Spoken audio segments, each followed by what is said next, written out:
एक दफा का जिक्र है, एक छोटे से गांव में जो पहाड़ों के बीच में वाक़े था, एक मेहनती किसान रहता था जिसका नाम ऐली था। उसका खेत सोने जैसी गंदम, ताजा टमाटरों और सेब के एक छोटे बाग से भरा हुआ था। ऐली अपनी ईमानदारी पर फख्र करता था। वो अपनी फसलें पड़ोसियों के साथ बांटता था और कभी अपने गोदाम का दरवाजा बंद नहीं करता था, क्योंकि वो गांव वालों पर भरोसा करता था।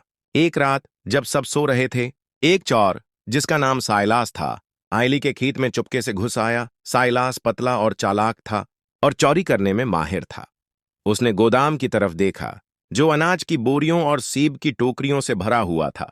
खुश होकर वो अंदर गया और अपनी बोरी भरने लगा। लेकिन ईली, जो नींद न आने की वजह से खेतों की निगरानी कर रहा था, ने कुछ हरकत देखी। हाथ में एक लालटीन लिए वो गोदाम के करीब आया।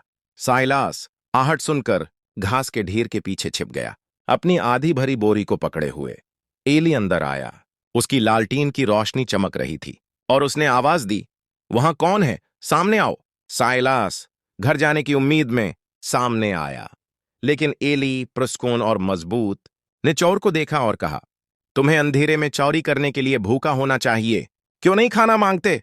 साइलास घबराकर अपनी मुश्किलात और बेरोजगारी की बातें करने लगा। एली ने सर हिलाया, अपनी लालटीन नीचे रखी और साइलास को सेब की एक टोकरी दी।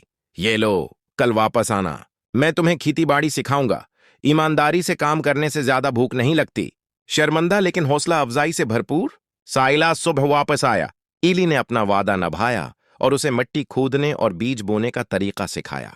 चंद हफ्तों में साइलास ने सीख लिया। उसके हाथ तो सख्त हो गए, लेकिन दिल हल्का हो गया। गांव वालों ने ये तब्दीली देखी। साइलास, जो कभी चोर था, अब धूप में काम करता था। एली का खेत न सिर्फ फसलों में बल्कि एतमाद में भी बढ़ गया। जब चोर एक किसान बन गया और गांव एक खानदान की तरह हो गया। सबक: रहम और मौके एक चोर के दिल को भी ईमानदार काम की तरफ मोड़ सकते हैं।